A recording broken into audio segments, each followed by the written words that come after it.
പെങ്ങളെ റസൂലുള്ളാഹി പറയുകയാണ്, ഒരു ഭർത്താവിന് തന്റെ ഭാര്യയോടുള്ള ഒന്നാമത്തെ കടമ എന്തെന്നറിയുമോ? നീ കഴിക്കുന്ന ഭക്ഷണം നിന്റെ ഭാര്യയെയും കഴിപ്പിക്കണമെന്ന് നബി മുഹമ്മദ് മുസ്തഫ സല്ലല്ലാഹു അലൈഹി വസല്ലമ തങ്ങൾ പറയുമ്പോ, നീ കഴിക്കുന്ന ഭക്ഷണം നിന്റെ ഭാര്യയ്ക്കും കൊടുക്കട് എന്ന് അല്ലാഹുവിന്റെ പ്രവാചകൻ അവിടെന്ന് പറയുമ്പോ, പടച്ചവനെ ഒരു വീടിന്റെ അകത്ത് ജീവിക്കാൻ തുടങ്ങി 8 കൊല്ലങ്ങളായി. എത്ര പേരാ പടച്ചവന് ഒരുമിച്ചിരുന്ന ഭക്ഷണം കഴിക്കുന്നത് ഓർമ്മയുണ്ടോ ബാപ്പാ? നീ നിന്റെ ഭാര്യയും കൂടെ ഒരുമിച്ചിരുന്ന് ഭക്ഷണം കഴിച്ച ദിവസം നിനക്ക് ഓർമ്മയുണ്ടോ? അല്ലാഹുവിന്റെ റസൂല് പറയുകയാ, അല്ലാഹുവിന്റെ റസൂല് പറയുകയാ, പടന്നയിലെ ഏറ്റവും മനോഹരമായ വീട് ഏതെന്നറിയുമോ? അല്ലാഹുവിന്റെ റഹ്മത്ത് പെയ്തിറങ്ങുന്ന, അല്ലാഹുവിന്റെ കാരുണ്യം ഇറങ്ങുന്ന, ഏറ്റവും കൂടുതൽ ബർക്കത്തുള്ള പടന്നയിലെ വീട് ഏതെന്നറിയുമോ? ചെറുപ്പക്കാരാ, ഏത് വീട്ടിലാണോ ഭാര്യയും ഭർത്താവും ഒരുമിച്ചിരുന്ന് ഭക്ഷണം കഴിക്കുന്നത്, ഈ പടന്നയിലെ ഏതെങ്കിലും ഒരു വീട്ടില് ഒരു ഭർത്താവും ഭാര്യയും ഒരു പാത്രത്തിന്റെ അകത്ത് ഒരുമിച്ചിരുന്ന് ഭക്ഷണം കഴിക്കുന്നുണ്ടോ, ആ വീട്ടിലാണ് അല്ലാഹുവിന്റെ ബർക്കത്ത് ഇറങ്ങുന്നതെന്ന് ആദരവായ പ്രവാചകൻ നബി മുഹമ്മദ് മുസ്തഫ സല്ലല്ലാഹു അലൈഹി വസല്ലമ തങ്ങൾ പറയുകയാ, ആ വീട്ടിലാണ് അല്ലാഹുവിന്റെ കാരുണ്യം ഇറങ്ങുന്നത്, ആ വീട്ടിലാണ് സമാധാനമുള്ളത്, ആ വീട്ടിലാണ് ബർക്കത്തുള്ളത്. പ്രവാചകൻ അവിടുന്ന് പറഞ്ഞു തരുമ്പോ, രാവിലെ മുതൽ വൈകുന്നേരം വരെ വീടിന്റെ അകത്ത് കിടന്ന് യന്ത്രങ്ങളെ പോലെ കിടന്ന് കഷ്ടപ്പെടുകയാ. അവസാന വൈകുന്നേര സമയമായി, മഗ്‌രിബ് കഴിഞ്ഞ് ഇശാഇന്റെ സമയമായി, വീട്ടുകാർ മുഴുവനും ഭക്ഷണം കഴിക്കാനിരിക്കുകയാണ്. നിന്റെ പ്രിയപ്പെട്ടവൾ സർവ്വതും വിളമ്പി വെക്കുകയാണ്. മോളെ, നീ കഴിക്കുന്നില്ലോ? എന്റെ ഭർത്താവ് വന്നിട്ട് കഴിക്കാമെന്ന് പറഞ്ഞിട്ട് പടച്ചവനെ ഭാര്യ നിന്നെ കാത്തിരിക്കുകയാണ്. വീട്ടുകാര് മുഴുവനും ഭക്ഷണം കഴിച്ചിട്ട് കിടന്നുറക്കമായി. സ്നേഹമുള്ള ഭാര്യ ഉറങ്ങാതെ വീടിന്റെ കവാടത്തിൽ കണ്ണും നാട്ട്, എന്റെ പ്രിയതമൻ വരുന്നുണ്ടോ? എന്റെ ഭർത്താവിനെ കാണുന്നില്ലല്ലോ. ടെൻഷനോടെ സമാധാനമില്ലാതെ വീടിന്റെ മുന്നിൽ കാത്തിരിക്കുകയാ. അവസാനം പടച്ചവനെ നീ നിന്റെ വീട്ടിലേക്ക് കടന്നു ചെന്നു. അവിടെന്ന് സലാം പറഞ്ഞു. ഭാര്യ വീടിന്റെ കവാടം തുറന്നു സലാം അടക്കുകയാ. അവിടെ നിക്കാ ഭക്ഷണം എടുക്കട്ടെ. ആ സമയത്ത് ചില ഭർത്താക്കന്മാര് പറയും, പെണ്ണ് എനിക്കൊന്ന് ഭക്ഷണം വേണ്ട, ഞാൻ എന്റെ കൂട്ടുകാരുടെ കൂടെ ഹോട്ടലിൽ പോയി വയറ് നിറച്ച് കടിച്ചിട്ടുണ്ട്.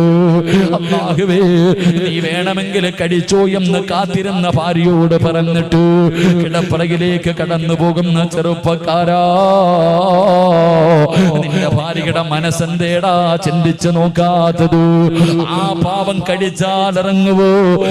ഭാര്യക്ക് കഴിക്കാൻ, എന്റെ ഭാര്യക്ക് ഭക്ഷണം കഴിക്കാൻ തോന്നുവോ? സ്നേഹമുള്ളവരെല്ലാം മടക്കി വെച്ചിട്ട് പട്ടിണി വന്നിട്ട് നിന്റെ ചാരത്ത് കിടക്കുകയാ. ചെറുപ്പക്കാരാ, കരുണയില്ലാത്തവനാകരുത്, നന്ദിയില്ലാത്തവനാകരുത്.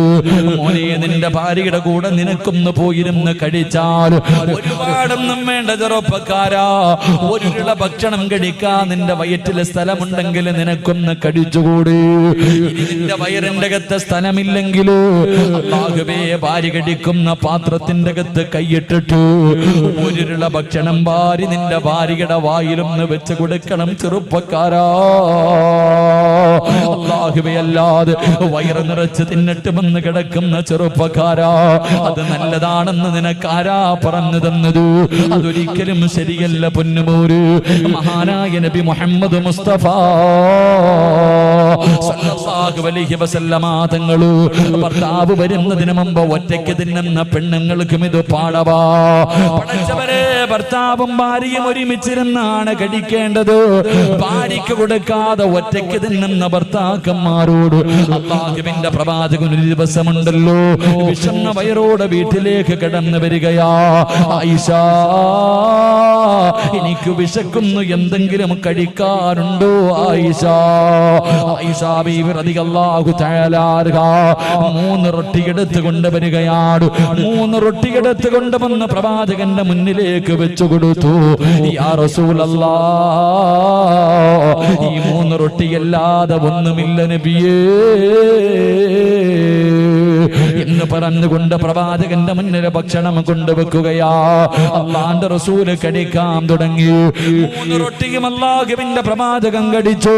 3 റൊട്ടിയും അള്ളാന്റെ റസൂല് ഒറ്റയ്ക്കങ്ങ് കഴിക്കുകയാണ്. ഭക്ഷണം കടിച്ചു കഴിഞ്ഞപ്പോ പ്രവാചകൻ ഇരുന്ന് കരയുകയാ. എന്റെ ചെറുപ്പക്കാരാ, ലോകത്തിന്റെ നേതാവിന്റെ കണ്ണിങ്ങനെ നിറഞ്ഞു ഒഴുകുകയാണ്. പ്രവാചകന് കരയുന്നത് കണ്ടപ്പോ ആയിഷ ബീബി റളിയല്ലാഹു തആല അവിടുന്ന് ചോദിച്ചു, നബിയേ യാ റസൂലല്ലാഹ്, എന്തിനാ നബിയേ കരയുന്നത്? ആയിഷ, നിനക്ക് തരാതെ ഞാൻ തിന്നല്ലോ ആയിഷ. ഇന്ന് നിന്നെ ഞാൻ പട്ടിണി കിട്ടല്ലോ, നിനക്ക് തരാതെ ഞാൻ കഴിച്ചു പോയല്ലോ. അറിയാതെ കഴിച്ചു പോയതാ റസൂലുള്ളാഹി, അറിയാതെ കഴിച്ചു പോയതോ.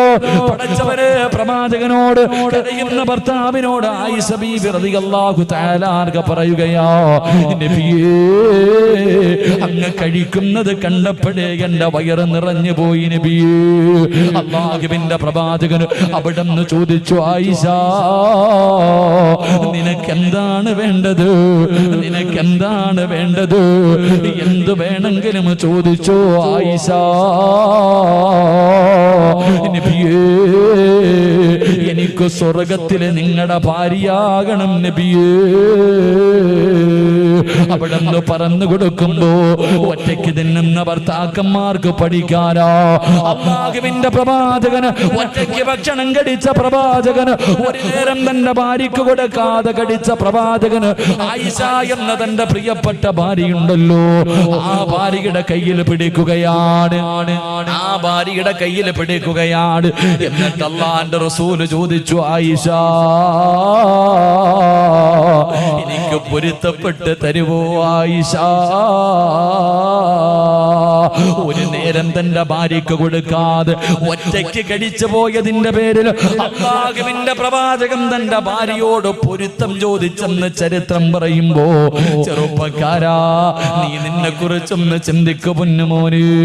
അല്ലാഹുവിന്റെ റസൂല് പറയുകയാ, സൗബാ റളിയല്ലാഹു തആല പറയുകയാ, ഏത് വീട്ടിലാണോ ഭാര്യയും ഭർത്താവും ഒരുമിച്ചിരുന്ന് ഭക്ഷണം കഴിക്കുന്നത്, ആ വീട്ടിൽ അല്ലാഹുവിന്റെ ബർക്കത്ത് ഇറങ്ങുമെന്ന് നബി മുഹമ്മദ് മുസ്തഫ സല്ലല്ലാഹു അലൈഹി വസല്ലം. പടന്നയിലെ ഏറ്റവും മനോഹരമായ ഭവനം.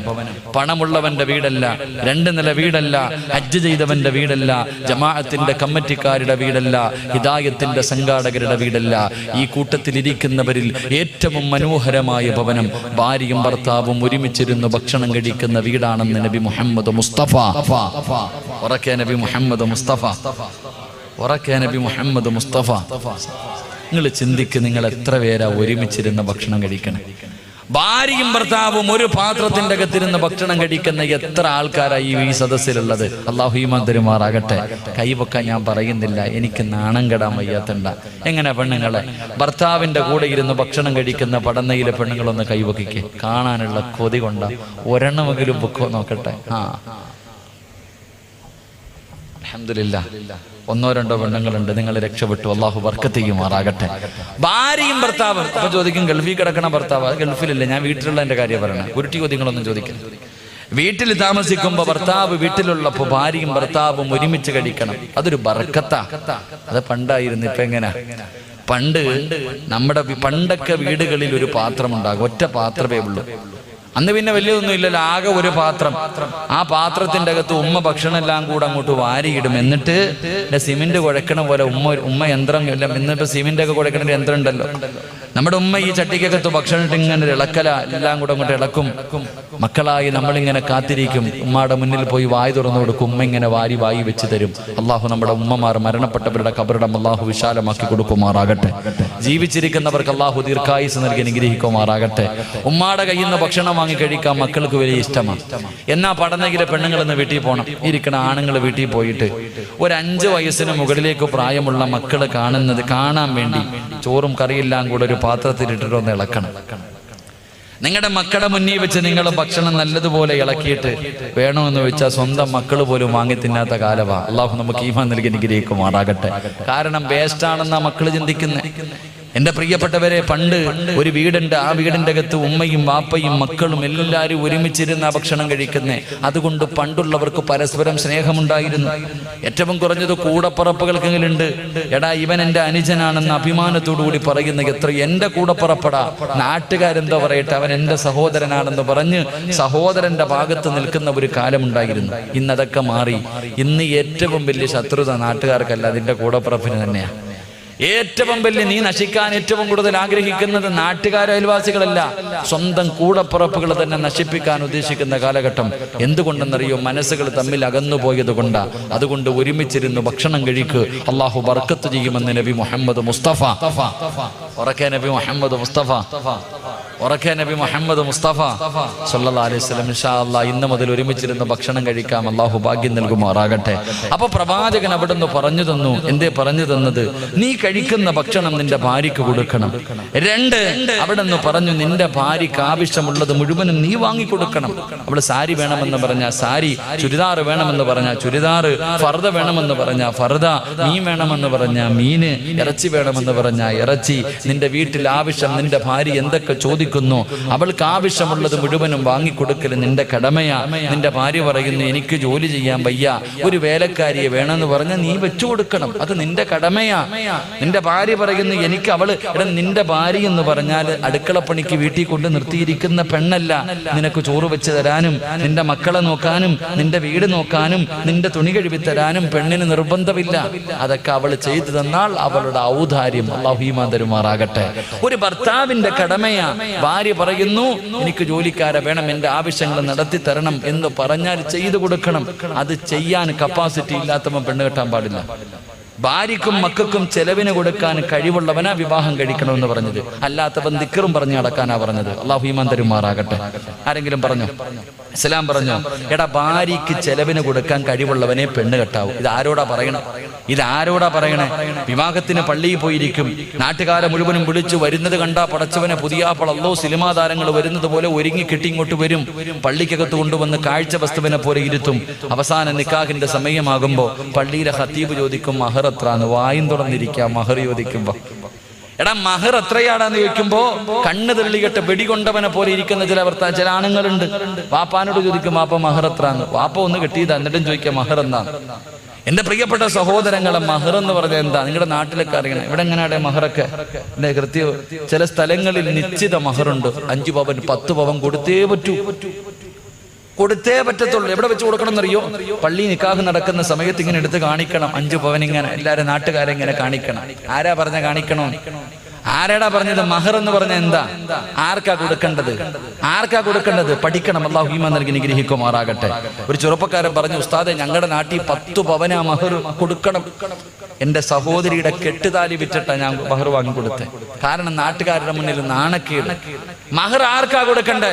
പെണ്ണിന്റെ വാപ്പായ്ക്കാ മഹർ കൊടുക്കണ്ടേ? അല്ലെങ്കിൽ പെണ്ണിന്റെ വീട്ടിൽ നിന്ന് കിട്ടുന്ന പൈസയ്ക്കാ മഹർ കൊടുക്കണ്ടേ? എടാ, മഹർ എന്ന് പറഞ്ഞാൽ എന്തെന്നറിയോ? അതിന് നിശ്ചിത ഒരു അളവില്ല.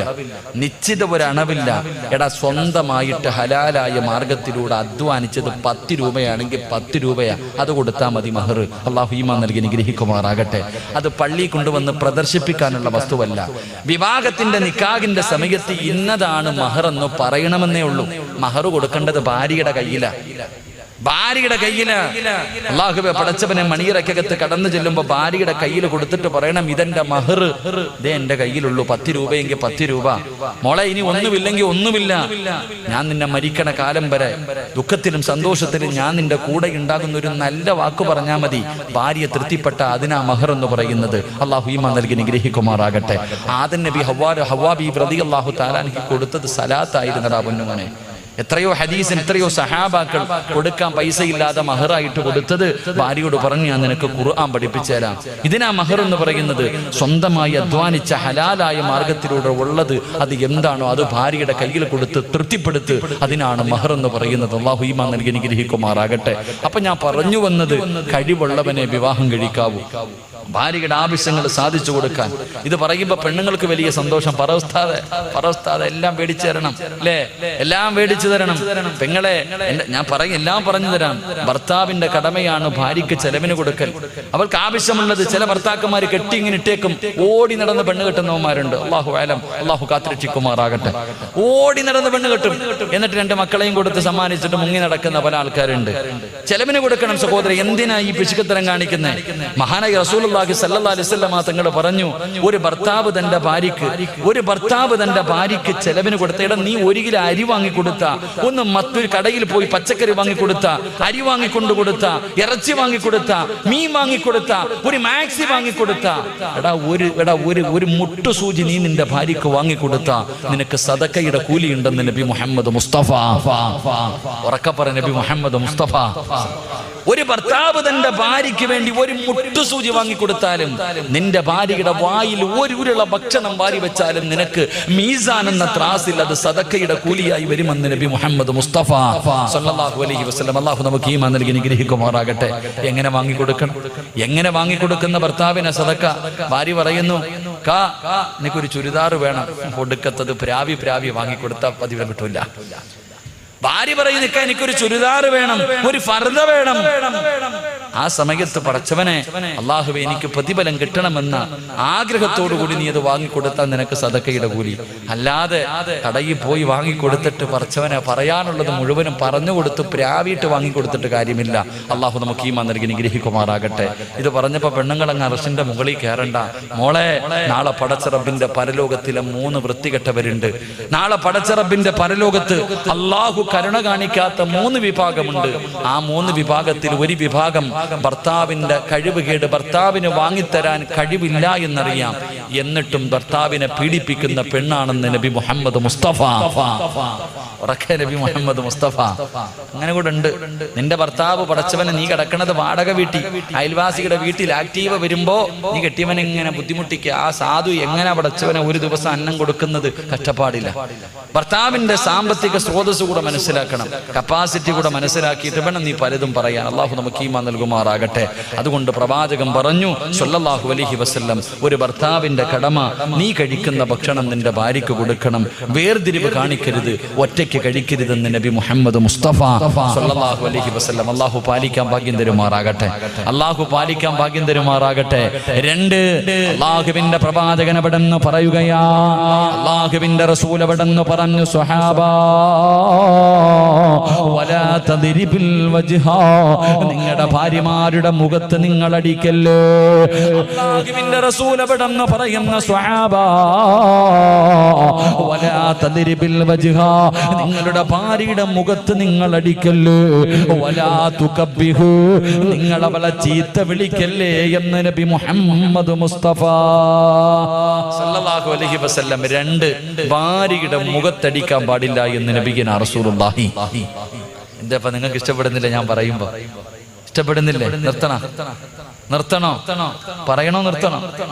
പറയണമെന്ന് ആഗ്രഹമുള്ളവർ കൈവക്ക്. ഉസ്താദ് വാക്യം കൂടെ പറയണമെന്ന് ആഗ്രഹമുള്ളവർ. അൽഹംദുലില്ലാഹ്. റസൂലുള്ളാഹി സ്വല്ലല്ലാഹു അലൈഹി വസല്ലമ തങ്ങൾ പറഞ്ഞു, ഒരു ഭർത്താവ് തന്റെ ഭാര്യയുടെ മുഖത്തടിക്കാൻ പാടില്ല എന്ന് പറഞ്ഞാൽ ബാക്കിയുള്ള സ്ഥലത്ത് അടിക്കാന്നല്ല, ബാക്കിയുള്ള സ്ഥലത്ത് അടിക്കാമെന്നല്ല. എന്റെ പ്രിയപ്പെട്ടവരെ, ഭാര്യയെ തല്ലാൻ പാടില്ല, പ്രത്യേകിച്ച് മുഖത്തടിക്കാൻ പാടില്ല. നമ്മൾ അടിച്ച അവിടെ മാത്രമേ അടിക്കത്തുള്ളൂ. മുഖം ഇവിടെ അടിക്കുന്നതിന് എന്താ പറയാ? നീ എന്തോടെ പറയാൻ പേടി? ഞങ്ങളുടെ നാട്ടിലെ ഇവിടെ എന്താ പറയുന്നത്? ചിലപ്പോൾ ഈ ഭാഷയിൽ ചെറിയ വ്യത്യാസം ഉണ്ടാവുമല്ലോ. മുഖം എന്ന് പറഞ്ഞാൽ മനസ്സിലാവുമല്ലോ. എന്ത് വന്നാലും ആദ്യം അടിക്കുന്നത് ഇവിടെയാണ്. നിങ്ങളുടെ ഭാര്യയുടെ മുഖത്ത് നിങ്ങൾ തല്ലാൻ പാടില്ല. 2, ചീത്ത വിളിക്കരുത്. അല്ലാഹു അലം, ഡിക്ഷണറി പോലും അതിന്റെ അർത്ഥം കാണൂല. അങ്ങനത്തെ പള്ള വിളിക്കണ ഭാര്യയെ അല്ലേ? പട്ടി, പന്നി, മറ്റേ വാപ്പ എന്തൊക്കെയാ വിളിക്കണില്ല. അല്ലാഹു അലം. ചങ്ങായിമാരെ, നിന്നെ പോലെ അഭിമാനം ഉള്ളത് അവളും, അവക്കും ഓടുന്നത് രക്തമൊക്കെ തന്നെ. പിന്നെ ആ സാധുക്കള് ക്ഷമിക്കുന്നത്. അല്ലാഹു ഈമാൻ നൽകി അനുഗ്രഹിക്കുമാറാകട്ടെ. ഭാര്യയെ ചീത്ത വിളിക്കാൻ പാടില്ല, തല്ലാൻ പാടില്ല. മഹാനായി നബി മുഹമ്മദ് മുസ്തഫ സല്ലല്ലാഹു അലൈഹി വസല്ലമ തങ്ങൾ ഭാര്യമാരെ തല്ലികെട്ടില്ല. 11 ഭാര്യമാരുമായി ജീവിച്ച പ്രവാചകൻ ഒരിക്കൽ പോലും ഒരു സാഹചര്യത്തിലും തന്റെ ഭാര്യമാരെ തല്ലികെട്ടില്ല. എന്റെ പ്രിയമുള്ളവരെ, ഏത് സാഹചര്യമാകട്ടെ, ഒരിക്കൽ പ്രവാചകനും ആയിഷ ബീബി റളിയല്ലാഹു തആല അൻഹയും തമ്മിൽ പിണങ്ങി. 2 പേരും വല്ലാത്ത, ആയിഷ ബീബി നല്ല ദേഷ്യത്തില, ആയിഷ ബീവി റളിയല്ലാഹു തആല കലി തുള്ളി നിൽക്കുക.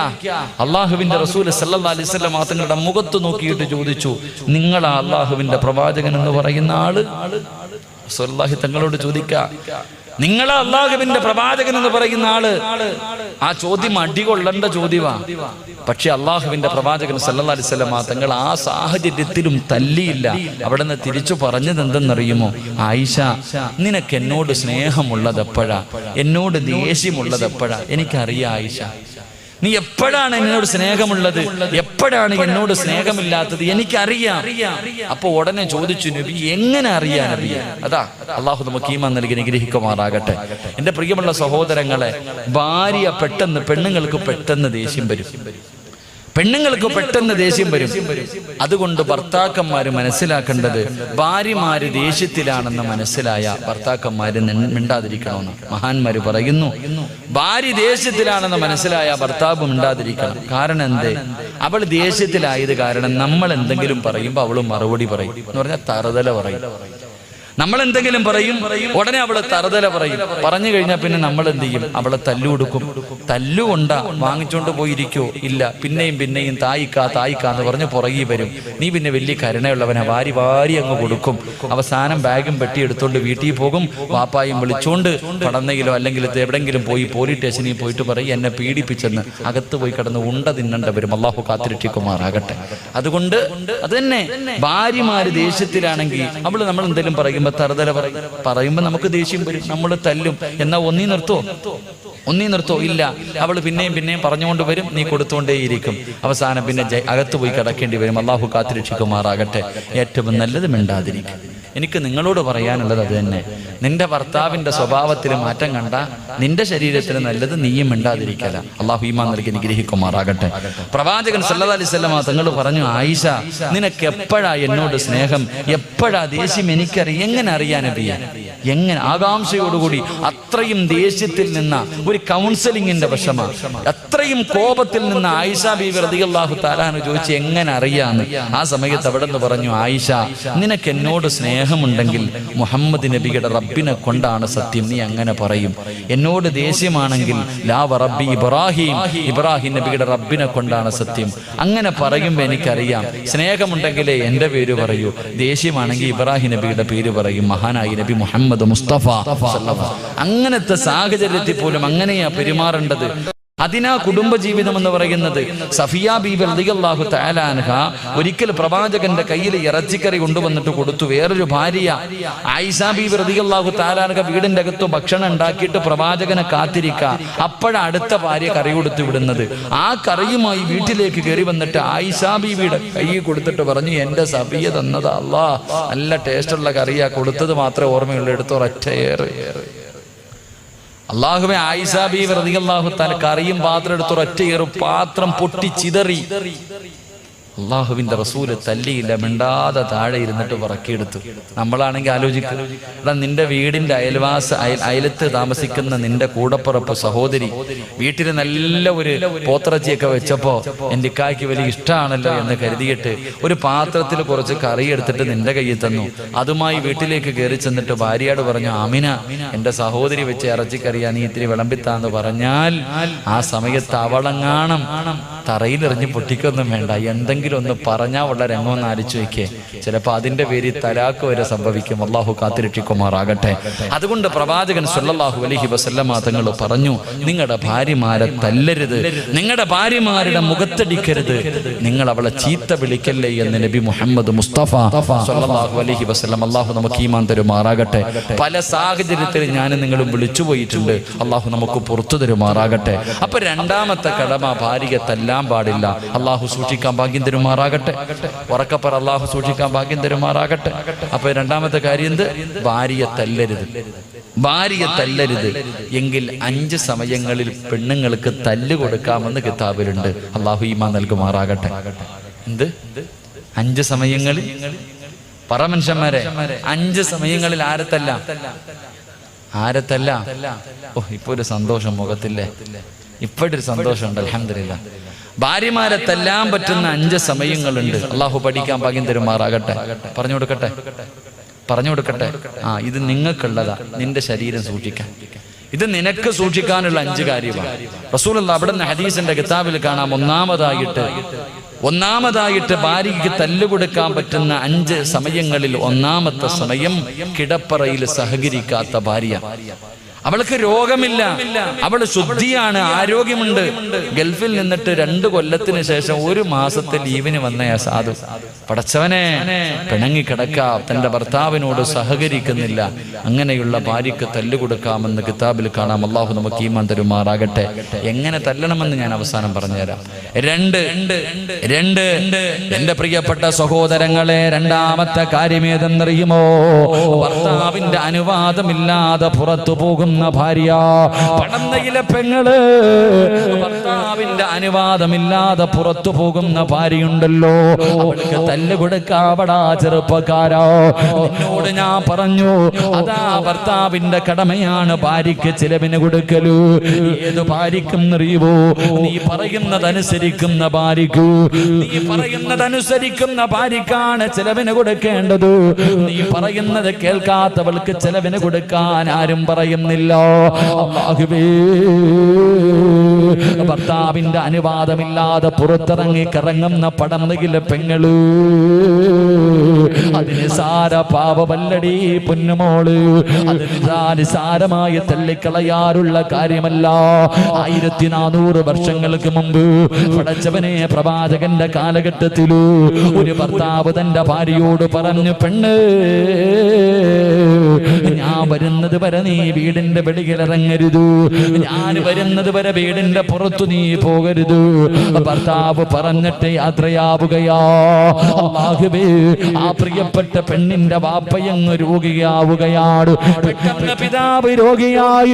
പടച്ചവനെ, എല്ലാവരും എന്ന് പറഞ്ഞ് നിന്റെ വാപ്പ രോഗിയായി കിടക്കുകയാ. അല്ലാഹുവേ, ഭർത്താവ് പറഞ്ഞു വീടിന്റെ വെളിയിലിറങ്ങരുത്. ആ പെണ്ണ് അല്ലാഹുവിന്റെ പ്രവാചകന്റെ മുന്നിലേക്ക് ഒരാളിനെ പറഞ്ഞു വിടുകയാ. യാ റസൂലല്ലാഹ്, അല്ലാഹുവിന്റെ റസൂലേ, എന്റെ പിതാവ് രോഗിയായി കിടക്കുകയാണ്, എനിക്കൊന്ന് കാണാൻ ആഗ്രഹമുണ്ട് നബിയേ. പക്ഷേ എന്റെ ഭർത്താവ് വീട് വിട്ട് വെളിയിലിറങ്ങരുതെന്ന് പറഞ്ഞിട്ടുണ്ട്. ഞാൻ എന്റെ വാപ്പാനെ ഒന്ന് കാണാൻ പോകട്ടെ. അല്ലാഹുവിന്റെ റസൂല് പറഞ്ഞ മറുപടി എന്തെന്നറിയുമോ? നീ നിന്റെ ഭർത്താവിനെ അനുസരിക്കലാണ് നല്ലത്. നിന്റെ ഭർത്താവിനെ നീ അനുസരിക്കൂ. പടച്ചവനെ, ജനങ്ങൾ രണ്ടാമത് വന്നു പറഞ്ഞു, പെണ്ണ്, നിന്റെ പിതാവ് മരണസമയത്താ, നിന്റെ വാപ്പയതാ മരണാസന്നമായി കിടക്കുകയാ. നിന്റെ വാപ്പ മരണത്തോട് മല്ലടിച്ചുകൊണ്ട് കിടക്കുകയാ. നിന്നെ വന്ന് കാണാൻ ആഗ്രഹമുണ്ട്. അല്ലാഹുവേ, അപ്പോഴും പ്രവാചകന്റെ ചാരത്തേക്ക് പറഞ്ഞു വിടുന്നു, യാ റസൂലല്ലാഹ്, എനിക്ക് ജന്മം നൽകി എന്റെ പിതാവ് മരണത്തോട് മല്ലടിച്ചു കൊണ്ടിരിക്കുന്നു നബിയേ. ഞാനൊന്ന് പോയി അവസാനമായിട്ടൊന്ന് കാണാൻ പോകട്ടെ. അല്ലാഹുവിന്റെ പ്രവാചകൻ പറഞ്ഞു, നിന്റെ ഭർത്താവിനനുസരിക്കൂ. പെങ്ങളെ, മൂന്നാമത് ജനങ്ങൾ വന്ന് പറഞ്ഞു, പെണ്ണേ, നിന്റെ വാപ്പ മരണപ്പെട്ടു. വാപ്പാന്റെ മയ്യത്ത് കാണാനെങ്കിലും നീ ഇറങ്ങി വരുവോ? അല്ലാഹുവിനെ പേടിയുള്ള പെണ്ണ് പ്രവാചകന്റെ മുന്നിലേക്ക് പറഞ്ഞു വിടുകയാ. എന്റെ വാപ്പ പോയി നബിയേ, അവസാനമായി ഞാനും ആ ജനാസ കാണാ പോകട്ടെ നബിയേ. പ്രവാചകൻ എപ്പോഴും പറഞ്ഞു കൊടുത്ത മറുപടി എന്തെന്നറിയുമോ? പെണ്ണേ, നിന്റെ ഭർത്താവിനെ അനുസരിക്കൂ. സ്വന്തം ബാപ്പ മരിച്ചിട്ട് പോലും കാണാ പോയില്ല. ഭർത്താവ് പോകരുതെന്ന് പറഞ്ഞാ പോകരുത്. ഭർത്താവിന്റെ പൊരുത്തമില്ലാതെ, ഭർത്താവിന്റെ അനുവാദമില്ലാതെ നീ എങ്ങാണം വീട് വിട്ട് വെളിയിലിറങ്ങിയാ ഈ ലോകത്തുള്ള സർവചരാചരങ്ങളും നിന്നെ ശപിക്കും പെണ്ണേ. അല്ലാഹുവിന്റെ മലക്കുകളുടെ ശാപം നിനക്ക് കിട്ടുകയോ? ആ പോകുന്ന വഴിയിലെങ്ങാനും നീ മരിച്ചു പോയാ ദുനിയാ വൽ ആഖിറ.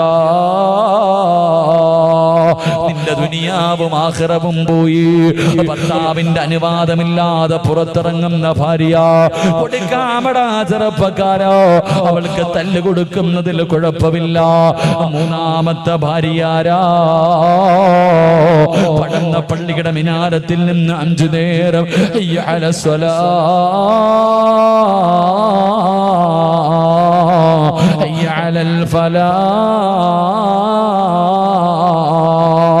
പടച്ചറപ്പിന്റെ പള്ളിയുടെ മിനാരത്തിൽ നിന്ന് 5 നേരം ബാങ്ക് വിളിക്കുമല്ലോ.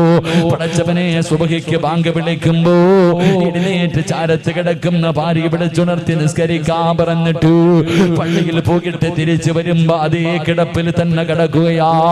നമസ്കാരം ഉപേക്ഷിക്കുന്ന ഭാര്യമാര്, നിസ്കരിക്കാത്ത ഭാര്യമാര്, അവർക്ക് തല്ല് കൊടുക്കാമടാ ചെറുപ്പക്കാരോ, അവൾക്ക് തല്ല് കൊടുക്കാമടാ ചെറുപ്പക്കാരാ. നാലാമത്തെ ഭാര്യയാരാ?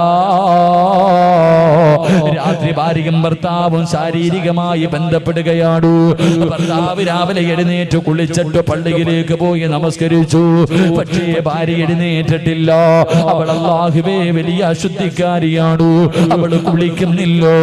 കുളി ഇങ്ങനെ നീട്ടിക്കൊണ്ടു പോവുകയാ. പിന്നെ കുളിക്കടി എന്ന് പറഞ്ഞിട്ടും വലിയ അശുദ്ധിക്കാരിയാണ്, ഹൈലുകാരിയാണ്. ശുദ്ധിയായിട്ടും കുളിക്കാതെ ഇങ്ങനെ നടക്കുകയാ. ആ ചെറുപ്പക്കാരാ, പെണ്ണിന് തല്ല് കൊടുക്കാമടാ. അഞ്ചാമത്തെ പെണ്ണാരെന്നറിയുവോ? പടന്നയിലെ ഓരോ ചെറുപ്പക്കാരും പഠിക്കണം പൊന്നുമോര്. അവിടെന്ന് പറയുകയോ, ഭർത്താവിന്റെ മുന്നിൽ ഒരുങ്ങി വരാത്ത ഭാര്യ, ഭർത്താവിന്റെ മുന്നിൽ ഒരുങ്ങി വരാത്ത ഭാര്യ, നീ ചോദിക്കുന്നത് മുഴുവനും വാങ്ങിക്കൊടുക്കാറുണ്ട്. സാരിയെങ്കിൽ സാരി, ചുരിദാറെങ്കിൽ ചുരിദാറ്, സ്വർണമെന്ന് പറഞ്ഞ സ്വർണം, അവള് ചോദിക്കുന്നത് മുഴുവനും നീ വാങ്ങിക്കൊടുക്കാറുണ്ടല്ലോ. പക്ഷേ പാതിരാത്രി നിന്റെ മണിയറയിലേക്ക് കടന്നു വരുമ്പോ വരുന്ന കോലമൊന്ന് ചിന്തിക്കടാ ചെറുപ്പക്കാരാ. എന്റെ പ്രിയപ്പെട്ട യുവത്വേ, അല്ലാഹുവിന്റെ പ്രവാചകൻ സല്ലല്ലാഹു അലൈഹി വസല്ലമ തങ്ങള് മൈലാഞ്ചി ഇടാതെ മണിയറയിൽ പോകുന്ന ഭാര്യ പ്രവാചകൻ ഇഷ്ടമായിരുന്നില്ല.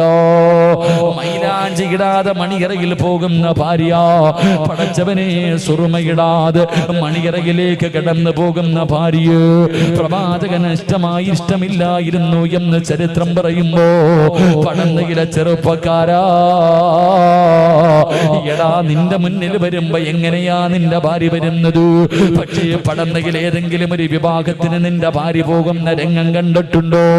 പടച്ചവരെ പുതുവസ്ത്രങ്ങൾ ധരിച്ചു, ശരീരം മുഴുവനും സ്വർണ്ണാഭരണങ്ങൾ വാരിയിട്ടു, പടച്ചവനെ സ്പ്രേയും അടിച്ചിട്ട് പോകുന്ന രംഗം നീ കണ്ടിട്ടില്ലൂ? നാണമില്ലേടാ ചെറുപ്പക്കാരാ? നിനക്ക് കാണാനുള്ളതല്ലേ നിന്റെ ഭാര്യ? നീ കഷ്ടപ്പെട്ടല്ലേ സർവ്വതം വാങ്ങിക്കൊടുത്തത്? അവള് നിന്റെ മുന്നിൽ അത് ധരിച്ചു കൊണ്ടുവരില്ലോ, നാട്ടുകാരുടെ മുന്നിൽ ധരിച്ചു കൊണ്ടുപോകുന്നു. ചെറുപ്പക്കാരാ, നിന്റെ മുന്നിൽ ഒരുങ്ങി വരാത്ത ഭാര്യയുണ്ടല്ലോ. നിന്റെ മുന്നിൽ ഒരുങ്ങി വരാത്ത ഭാര്യ, അവള് സാരി വേണം, മാല വേണം, എന്ത് വേണമെന്ന് പറഞ്ഞാലും നീ വാങ്ങിക്കൊടുക്കും. ഏത് സുഗന്ധം വേണമെന്ന് പറഞ്ഞാലും നീ വാങ്ങിക്കൊടുക്കും. എന്നാ നിന്റെ മുന്നിൽ വരുന്ന കോല എങ്ങനെ നീ ചിന്തിച്ചിട്ടുണ്ടോ? എന്നാ നാട്ടുകാരെ കാണിക്കാനാ നീ വാങ്ങിക്കൊടുത്ത്? എടാ, വീടിന്റെ അലമാരിക്കകത്ത് അടച്ചു വെക്കാനുള്ളതല്ല പെണ്ണെ ഞാൻ പറയുന്നത്. പൊന്നുമോളെ, നീ നിന്റെ ഭർത്താവിന്റെ മുന്നിൽ പോകുമ്പോ ഒരുങ്ങിപ്പോകണം. റസൂലുള്ളാഹി സ്വല്ലല്ലാഹു അലൈഹി വസല്ലമ തങ്ങൾക്ക് മൈലാഞ്ചി ഇടാതെ പോകുന്ന ഭാര്യ ഇഷ്ടമായിരുന്നില്ല. നീ കല്യാണത്തിന് അന്നല്ലേ മൈലാഞ്ചി ഇട്ട, പിന്നെ ഇട്ടിട്ടുണ്ടോ? രാത്രി ഭർത്താവിന്റെ അടുക്ക പോകുമ്പോ സുറുമ ഇട്ടുകൊണ്ട് പോണ എത്ര പെണ്ണുങ്ങളുണ്ട്? ഉസ്താദെ, എന്റെ പെട്ടിയവന്, എന്റെ ഭർത്താവിന് അയൽവാസിയായ പെണ്ണുമ്പിള്ളയായിട്ട് ഭയങ്കര കമ്പനിയാ ഉസ്താദെ. ആയില്ലെങ്കിലല്ലേ കുഴപ്പമുള്ളൂ. നിന്റെ ഭർത്താക്കന്മാർക്ക് അടുത്തവന്റെ പെണ്ണുമ്പിള്ളയുമായിട്ട് ബന്ധം ഉണ്ടാകാനുള്ള കാരണം നീ തന്നെയല്ലേ? നീ നേരെ ജുബ ഒരുങ്ങിക്കെട്ടി പോയിരുന്നെങ്കിൽ വല്ലവന്റെ പെണ്ണുമ്പിള്ളയുടെ പുറകെ നിന്റെ ഭർത്താവ് പോവോ? നീ നേരെ ജപ ഒരുങ്ങിക്കെട്ടി പോകേണ്ടതുപോലെ പോയിരുന്നെങ്കിൽ ഓരോ ദിവസവും കുളിച്ചൊരുങ്ങി മനോഹരമായ വസ്ത്രം ധരിച്ച് നിന്റെ ഭർത്താവിന് നിന്നെ കാണുമ്പോ കൊതി തോന്നുന്ന രീതിയിൽ നീ പോയിരുന്നെങ്കിൽ വല്ലവന്റെ പെണ്ണുമ്പിള്ളയുടെ പുറകെ നിന്റെ ഭാര്യ ഭർത്താവ് പോകില്ല.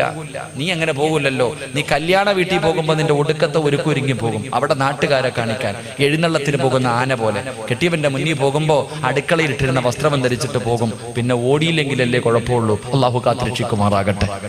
ഉറക്ക അല്ലാഹു കാത്തിരക്ഷിക്കുമാറാകട്ടെ. അതുകൊണ്ട് എൻ്റെ സഹോദരിമാരോട് പറയുന്ന, നല്ല വസ്ത്രം ധരിച്ച് നല്ല രീതിക്ക് പോകും. ഇതാരോടാ പറയുന്നത്? 50 കഴിഞ്ഞാൽ 45 വയസ്സ് കഴിഞ്ഞാൽ ഭർത്താവ് ഒരു റൂമി, ഭാര്യ ഒരു റൂമി, ഇങ്ങനെ കിടക്കാം. ഈ സദസ്സിരിക്കട വാപ്പമാരും ഉമ്മമാരും സ്വന്തം വീട്ടിലെ നിങ്ങൾ രണ്ടുപേരും പ്രായമായ ഭാര്യയും ഭർത്താവും ഒരുമിച്ച് കിടക്കണ എത്ര കുടുംബമുള്ള കിടക്കൂല. കാരണം എന്തേ? കടന്നിട്ട് പ്രയോജനമില്ല. പാപ്പ, നീ പെണ്ണ് കെട്ടിയത് സെക്സിന് വേണ്ടിയാ? നീ വികാരം തീർക്കാൻ വേണ്ടിയാ പെണ്ണ് കെട്ടിയേ? അല്ലാഹു പടച്ചവനെ, ഭാര്യയും ഭർത്താവ് ഒരു മോഡലാ. 45 കഴിഞ്ഞാൽ 2 റൂമി, പാപ്പ അവിടെ, ഉമ്മ ഇവിടെ. ആയിഷ വാടി കൂടെ കിടക്കാം. അല്ലോ, മക്കളൊക്കെ നിൽക്കുന്നില്ലേ? അതാ ഭർത്താവ് ഭാര്യ വിളിക്കണം, വാ നമുക്ക് ഒരുമിച്ച് കിടക്കാം. മക്കളൊക്കെ ഇല്ല. മക്കൾ നിൽക്കുന്നെന്ത്? അവർക്ക് സൂഹിക്കുന്നതിന് കുഴപ്പമില്ല. നിന്നെ കെട്ടിയത് മക്കളല്ല, നിന്റെ ഭർത്താവാ. ആ മനുഷ്യന്റെ കൂടെ മരിക്കണ കാലം വരെ താങ്ങും തണലുമായി നിൽക്കാനാ നിന്നെ വിവാഹം കഴിച്ച്. നീ അടുത്ത റൂമിൽ പോയി കിടക്കുന്നു. എന്റെ പ്രിയപ്പെട്ട ഉപ്പമാര് ചിന്തിക്കണം, ഭാര്യയും ഭർത്താവും ഒരുമിച്ച് കിടക്കണം. വാപ്പ മരിക്കണ കാലം വരെ, മരിക്കുന്ന കാലം വരെ ഒരുമിച്ച് തന്നെ കിടക്കണം. അള്ളാഹു നമുക്ക് ഈമാൻ നൽകി നിഗ്രഹിക്കുമാറാകട്ടെ. അതുകൊണ്ട് ഈ 5 സമയങ്ങളിൽ ഭാര്യയ്ക്ക് പൊട്ടാത്ത രീതിയിൽ അടി കൊടുക്കാമെന്ന് ഹദീസിന്റെ കിതാബിൽ കാണാം. അള്ളാഹു നമുക്ക് ഈമാൻ നൽകി നിഗ്രഹിക്കുമാറാകട്ടെ. അതുകൊണ്ട് പ്രവാചകൻ സല്ലല്ലാഹു അലൈഹി വസല്ലമ തങ്ങൾ പറഞ്ഞു, നിങ്ങളുടെ ഭാര്യമാരുടെ മുഖത്ത് നിങ്ങൾ അടിക്കരുത്, നിങ്ങൾ അവളെ ചീത്ത വിളിക്കരുതെന്ന് നബി മുഹമ്മദ് മുസ്തഫ സല്ലല്ലാഹു അലൈഹി വസല്ലമ തങ്ങൾ പറയുമ്പോ 3ാമത്തെ കടമ എന്താ? അല്ലാഹുവിന്റെ പ്രവാചകൻ സല്ലല്ലാഹു അലൈഹി വസല്ലമ തങ്ങൾ പറയുകയാ, ഒരു ഭർത്താവിന് തന്റെ ഭാര്യയോടുള്ള 3ാമത്തെ കടമ എന്തെന്നറിയോ? നിന്റെ ഭാര്യ നിന്റെ വീട്ടിലെ വേലക്കാരിയല്ല, അടിമപ്പെണ്ണല്ല, ചെറുപ്പക്കാരാ. നിന്റെ ഭാര്യ വീടിന്റെ അടുക്കളയിൽ കിടന്ന് കഷ്ടപ്പെടുന്നത് കാണുന്നവനല്ലോ. യന്ത്രങ്ങളെ കറങ്ങുന്നത് പോലെ രാവിലെ മുതൽ വൈകുന്നേരം വരെ വീടിന്റെ അകത്ത് കിടന്ന് കഷ്ടപ്പെടുന്നത് കാണുന്നവനല്ലോ. അല്ലാഹുവിന്റെ റസൂല് പറയുന്നു, ഭർത്താക്കന്മാര് നിന്റെ ഭാര്യയെ സഹായിക്കടൂ.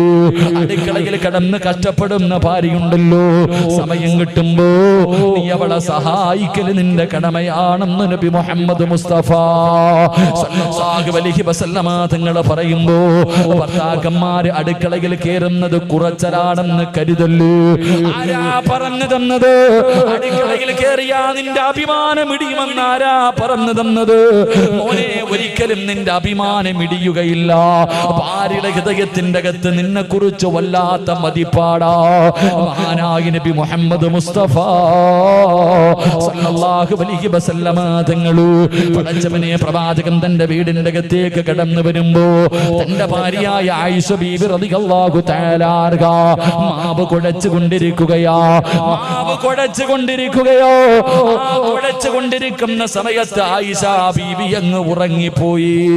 പ്രവാചകൻ വീടിന്റെ അകത്ത് വിശന്നുകൊണ്ട് ഓടി വരുമ്പോ കാണുന്ന കാഴ്ച എന്തെന്നറിയുവോ? ആയിഷ ബീബി ഇരുന്ന് ഉറങ്ങുകയാണ്. ഭക്ഷണം ഉണ്ടാക്കിയിട്ടില്ല. പ്രവാചകൻ എന്തേ ചെയ്തതെന്നറിയുവോ? ഉറങ്ങുന്ന ആയിഷ ബീവിയെ ഉണർത്തിയില്ല. മിണ്ടാതെ ചെന്നിട്ട് മാവിന്റെ പാത്രം അങ്ങെടുക്കുകയാ. അടുത്ത് ചെന്നിട്ട് അതാ മാവിന്റെ പാത്രം അങ്ങെടുക്കുകയാണ്. കൊണ്ടുപോയിട്ട് പ്രവാചകന് ഭക്ഷണം ഉണ്ടാക്കുകയാണ്. അവസാനം ഉറങ്ങുന്ന ഭാര്യയുടെ മുന്നിൽ ഭക്ഷണം കൊണ്ടുവച്ചിട്ട് പ്രവാചകൻ ഇങ്ങനെ കാത്തിരിക്കുകയാ. പക്ഷേ ആയിഷ ബീവി ഉണരുന്നില്ല. അവസാനം അല്ലാഹുവിന്റെ റസൂല് വിളിച്ചു, ആയിഷ എഴുന്നേക്ക്, ആയിഷ ഭക്ഷണം കഴിക്കുക, ആയിഷ. യാ റസൂലല്ലാഹ്, എന്തേ നബിയേ എന്നെ വിളിക്കാഞ്ഞത്? ഞാൻ ക്ഷീണം കാരണം ഉറങ്ങിപ്പോയതാ. അല്ലാഹുവിന്റെ റസൂല് പറഞ്ഞു, ആയിഷ, എല്ലാ ദിവസവും ഭക്ഷണം ഉണ്ടാക്കുന്നത് നീയല്ലേ, ഇന്ന് ഞാൻ ഉണ്ടാക്കാമെന്ന് കരുതി ആയിഷ. എന്റെ ചെറുപ്പക്കാരാ, റസൂലുള്ളാഹിനെ കുറിച്ച് ആയിഷ ബീബി പറഞ്ഞത് എന്തെന്നറിയുമോ? എന്റെ ഭർത്താവുണ്ടല്ലോ, ഒട്ടകത്തിന് പുല്ലറുത്ത് കൊടുക്കുമായിരുന്നു, ആടിന്റെ പാല് കറക്കുമായിരുന്നു, എനിക്ക് ഭക്ഷണം വെച്ച് തരുമായിരുന്നു, എന്റെ വീടിന്റെ അകം തൂക്കുമായിരുന്നു, എന്റെ വസ്ത്രം കഴുകുമായിരുന്നു. അല്ലാഹുവേ, എന്റെ വീട്ടിലെ ജോലി മുഴുവനും മഹാനായ നബി മുഹമ്മദ് മുസ്തഫ സല്ലല്ലാഹു അലൈഹി വസല്ലമ തങ്ങള് ചെയ്യുമായിരുന്നു എന്ന് തന്റെ പ്രിയപ്പെട്ട ഭാര്യ പറയുമ്പോ, ചെറുപ്പക്കാരാ, ഭാര്യ കുത്തുവാക്ക് പറയുന്നവരുണ്ട്, പരിഹസിക്കുന്നവരുണ്ട്, നിനക്ക് ഇതിനകത്ത് എന്ത് ജോലിയാടി എന്ന് പറഞ്ഞ് കളിയാക്കുന്നവരുണ്ട്. ചെറുപ്പക്കാരാ, കണ്ണുള്ളപ്പോൾ അതിന്റെ വേദന നിനക്കറിയില്ലോ. നിന്റെ ഭാര്യ ഇല്ലാതെ വരുമ്പോ അവളൊന്ന് കിടന്നു പോകുമ്പോഴേ നിനക്കതിന്റെ പ്രയാസമാകൂ. പടച്ചവന് നിന്നെ കൊണ്ട് കഴിയുമോ രാവിലെ എഴുന്നേറ്റ് ഉറങ്ങുന്ന മക്കളെ വിളിച്ചുണർത്തി മദ്രസയിലേക്ക് പറഞ്ഞു വിടാൻ, തിരിച്ചു വരുമ്പോ അവർക്ക് കഴിക്കാനുള്ള ഭക്ഷണവും എടുത്തിട്ട് ഉച്ചയ്ക്ക് തിന്നാനുള്ള ഭക്ഷണവും തയ്യാറാക്കിയിട്ട് അവരെ കുളിപ്പിച്ച് സ്കൂളിലേക്ക് പറഞ്ഞു വിടാറ്. എന്നിട്ട് സ്വന്തമായിട്ട് കാപ്പി ഉണ്ടാക്കി കഴിക്കോ. ഉച്ചയ്ക്ക് നിന്റെ കൂടപ്പിറപ്പുകൾക്കും വീട്ടുകാർക്കും ഭക്ഷണം ഉണ്ടാക്കോ. ഒരു ദിവസം ഒന്ന് ചെയ്തു നോക്ക് ചെറുപ്പക്കാരാ. ഭാര്യയുടെ കയ്യിൽ പിടിച്ചിട്ട് സമ്മതിക്കുമടാ പൊന്നുമോര്. പടച്ചവനെ, എനിക്കും നിങ്ങൾക്കും ഒരു തലവേദന വന്നോ നമ്മൾ 4 പേരോട് പറയുമല്ലോ. പക്ഷേ നമ്മുടെ പ്രിയപ്പെട്ട ഭാര്യയുണ്ടല്ലോ, എന്ത് വേദനയാണെങ്കിലും പരാതിയില്ല. ചായ വേണമെന്ന് പറഞ്ഞാൽ പടച്ചവനെ വേദനകൾ മുഴുവനും കടിച്ചമർത്തിയിട്ട് അടുക്കളയിൽ കടന്നു ചെന്നിട്ട് നിനക്ക് ഭക്ഷണം ഉണ്ടാക്കി തരുന്ന നിന്റെ പ്രിയപ്പെട്ട ഭാര്യയുണ്ടല്ലോ. ചെറുപ്പക്കാരാ, അവളെ വേദനിപ്പിക്കല്ലേ പൊന്നുമോന്. റസൂലുള്ള പറയുന്നു, സ്വഹാബാ, അവള് ഭക്ഷണം വെക്കുമ്പോ അവളെ സഹായിക്കലൊരു ഭർത്താവിന്റെ കടമയാണെന്ന് ആദരമായ പ്രവാചകൻ നബി മുഹമ്മദ് മുസ്തഫ സല്ലല്ലാഹു അലൈഹി വസല്ലം അടുക്കളയിൽ കിടന്ന് കഷ്ടപ്പെടുമ്പോ സമയം കിട്ടുമ്പോ ഒന്ന് അടുക്കളയിൽ കയറിയിട്ട് മോനെ ഒന്ന് പച്ചക്കറി അരിഞ്ഞു കൊടുക്കാൻ, ഒന്ന് അരി കഴുകി കൊടുക്കാൻ, അല്ലെങ്കിൽ പാത്രങ്ങൾ കഴുകി കൊടുക്കാൻ, ഇനി ഒന്നും ചെയ്തില്ലെങ്കിലും ആ അടുക്കളയിൽ പോയിരുന്നിട്ട് ഭാര്യയോട് ഒരു 5 മിനിറ്റ് തമാശയെങ്കിലും പറഞ്ഞ് അവളെ ഒന്ന് സന്തോഷിപ്പിക്കാൻ നീ സമയം കണ്ടെത്തണം. അത് നിന്റെ കടമയാണെന്ന് നബി മുഹമ്മദ് മുസ്തഫ സല്ലല്ലാഹു അലൈഹി വസല്ലം അല്ലാഹു ഈമാൻ നൽകി അനുഗ്രഹിക്കുമാറാകട്ടെ. അവിടെയാണ് കുടുംബ ജീവിതത്തിലെ സന്തോഷവും ആനന്ദവും സമാധാനവും എല്ലാം ഉണ്ടാകുന്നത്. അള്ളാഹു നമുക്ക് നൽകി അനുഗ്രഹിക്കുമാറാകട്ടെ. പ്രവാചകൻ സല്ലല്ലാഹു അലൈഹി വസല്ലമ തങ്ങൾ പറഞ്ഞു, അള്ളാഹുവിന്റെ പ്രവാചകൻ അവിടെ നിന്ന് പറഞ്ഞു തന്നു, 3 ഭർത്താക്കന്മാര് ഒരു കാലത്തും സ്വർഗത്തിൽ കിടക്കില്ല എന്ന് നബി മുഹമ്മദ് മുസ്തഫ സല്ലല്ലാഹു അലൈഹി വസല്ലം. അള്ളാഹുവിന്റെ പ്രവാചകൻ അവിടെ നിന്ന് പറയുകയാ, ലാ സലാസത്തുൻ സലാസത്തുൻ ലാ യദ്ഖുലൂനൽ ജന്നതി അബദാ. ഒരു കാലത്തും അല്ലാഹുവിന്റെ സ്വർഗ്ഗത്തിൽ കടക്കാത്ത 3 വിഭാഗം ആൾക്കാരെ കുറിച്ചു, 3 വിഭാഗം ഭർത്താക്കന്മാരെ കുറിച്ചു നബി മുഹമ്മദ് മുസ്തഫ സല്ലല്ലാഹു അലൈഹി വസല്ലമ തങ്ങൾ പറഞ്ഞു, ഈ സദസ്സിലിരിക്കുന്ന ഭർത്താക്കന്മാരിൽ 3 പേര് ഒരു കാലത്തും സ്വർഗ്ഗത്തിൽ കടക്കില്ല എന്ന് നബി മുഹമ്മദ് മുസ്തഫ ഉറക്കെ പറഞ്ഞു. നബി മുഹമ്മദ് മുസ്തഫ. എഴുന്നേക്ക് നബി മുഹമ്മദ് മുസ്തഫ. എഴുന്നേക്ക്, എല്ലാവരും എഴുന്നേക്ക് ഇൻഷാ അല്ലാഹ്. എഴുന്നേക്ക്. ബിസ്മില്ലാ. ഈ 3 ഭർത്താക്കന്മാർ ആരാ? പറ 3 സ്വലാത്ത്. സല്ലല്ലാഹു മുഹമ്മദ് സല്ലല്ലാഹു അലൈഹി വസല്ലം. പെണ്ണുങ്ങൾ എഴുന്നേക്ക്. സല്ലല്ലാഹു അലാ മുഹമ്മദ് സല്ലല്ലാഹു അലൈഹി വസല്ലം. അല്ലാഹുമ്മ സല്ലി അലാ മുഹമ്മദ് യാ റബ്ബി സല്ലി അലൈഹി വസല്ലം. അല്ലാഹു സ്വീകരിക്കുമാറാകട്ടെ. പ്രവാചകൻ സല്ലല്ലാഹു അലൈഹി വസല്ലം തങ്ങൾ പറഞ്ഞു, 3 ഭർത്താക്കന്മാർ ഒരു കാലത്തും സ്വർഗ്ഗത്തിൽ കടക്കൂല. അല്ലാഹു നമ്മളെ കാത്തിരക്ഷിക്കുമാറാകട്ടെ. ഉറക്ക അല്ലാഹു നമ്മളെ കാത്തിരക്ഷിക്കുമാറാകട്ടെ. ഉറക്കപ്പറ അല്ലാഹു നമ്മളെ കാത്തിരക്ഷിക്കുമാറാകട്ടെ. എന്റെ പ്രിയമുള്ള സഹോദരങ്ങളെ, പ്രവാചകൻ അവിടെ നിന്ന് പറഞ്ഞു തരുന്ന ഒന്ന്, ബക്കറ്റ് എടുക്കാൻ സമയമായോ? ബക്കറ്റ് എടുക്കൽ. അൽഹംദുലില്ലാ. സംഘാടകർ ബക്കറ്റുമായിട്ട് നിങ്ങളുടെ മുന്നിലേക്ക് കടന്നു വരുന്നു. സംഘാടകർ ബക്കറ്റുമായിട്ട് നിങ്ങളുടെ മുന്നിലേക്ക് കടന്നു വരുമ്പോൾ മനസ്സിൽ കടന്നു വരേണ്ടത് പ്രവാചകന്റെ ഒരു ഹദീസ. അള്ളാഹുവിന്റെ പ്രവാചകൻ സല്ലല്ലാഹു അലൈഹി വസല്ലമ തങ്ങളുടെ ഒരു ഹദീസ് നിന്റെ മനസ്സിലേക്ക് കടന്നു വരണം. ആ ഹദീസ് നിന്റെ മനസ്സിലേക്ക് കടന്നു വരണം. എന്താ പ്രവാചകൻ പറഞ്ഞത്? അള്ളാഹുവിന്റെ റസൂൽ ഒരിക്കലും കള്ളം പറയാത്ത നബി മുഹമ്മദ് മുസ്തഫ സല്ലല്ലാഹു അലൈഹി വസല്ലമ തങ്ങൾ പറഞ്ഞത് എന്തെന്നറിയുമോ? അസ്സദഖത്തു റദ്ദുൽ ബലാ. വിപത്തുകളെ സദക്ക തട്ടി മാറ്റുമെന്ന് നബി മുഹമ്മദ് മുസ്തഫ സല്ലല്ലാഹു അലൈഹി വസല്ലമ തങ്ങൾ പറയുമ്പോ പക്കറ്റുമായ സംഘാടകർ മുന്നിലേക്ക് കടന്നു വരികയാ. എഴുന്നേറ്റ് ഓടേണ്ടവർക്ക് എഴുന്നേറ്റ് ഓടാ, ഉറക്കം നടിക്കുന്നവർക്ക് ഉറക്കം നടിക്കാ, തലതാഴ്ത്തി നിൽക്കുന്നവർക്ക് തലതാഴ്ത്തി നിൽക്കാ. പക്ഷേ മനസ്സറിഞ്ഞുകൊണ്ടൊരു സദഖ കൊടുത്താ, വാപ്പാ ക്യാൻസർ എന്ന് പറയുന്ന മാരക രോഗത്തിനെ കുറിച്ച് നിനക്കറിയുമല്ലോ. അല്ലാഹുവേ, ഇന്നിവിടേക്ക് വഅദിന് വരുമ്പോഴും കാഞ്ഞങ്ങാട് ഹോസ്പിറ്റലിൽ കിടക്കുന്ന 5 നേരം നിസ്കരിക്കുന്ന പടച്ചവനെ ഒരു പിതാവിനെ കണ്ടിട്ടാണ് കടന്നു വരുന്നത്. ക്യാൻസർ എന്ന് പറയുന്ന മാരകമായ രോഗമുണ്ടല്ലോ. അല്ലാഹുവേ, തന്റെ ശരീരം മുഴുവനും അല്ലാഹുവേ പടർന്ന് പന്തലിച്ചിരിക്കുകയാ. പച്ചവെള്ളം പോലും കുടിക്കാൻ കഴിയുന്നില്ല. അല്ലാഹുവേ, ഒരേ ഒരു കിടപ്പാട് ഒന്ന് വളയുക പോലും ചെയ്യുന്നില്ല. പടച്ചവനെ, 2 ആഴ്ചകൾക്ക് മുമ്പ് ഞാൻ ആ പിതാവിനെ കാണാൻ പോയി. ആ സമയത്തും എന്റെ കയ്യിൽ ഇങ്ങനെ പിടിച്ചിട്ട് ഹസ്ബുനല്ലാഹു നിഅമൽ വകീൽ നിഅമൽ മൗലാ വ നിഅമൻ നസീർ പടച്ചവനെ എന്ന് പറഞ്ഞുകൊണ്ട് എന്റെ കയ്യിൽ പിടിച്ചു ദുആ ചെയ്യണേ എന്ന് പറഞ്ഞ മനുഷ്യരാ. അല്ലാഹുവേ, പച്ചവെള്ളം പോലും ഇറക്കാൻ കഴിയാതെ എപ്പോഴാണെന്നറിയില്ല മരണം ഇങ്ങനെ പടച്ചവനെ പ്രതീക്ഷിച്ചുകൊണ്ട് എല്ലാ മക്കളും തന്റെ പിതാവിന്റെ അവസ്ഥ കണ്ട് കരഞ്ഞുകൊണ്ടിരിക്കുന്ന കാഴ്ച കണ്ടിട്ട് വന്നതാ.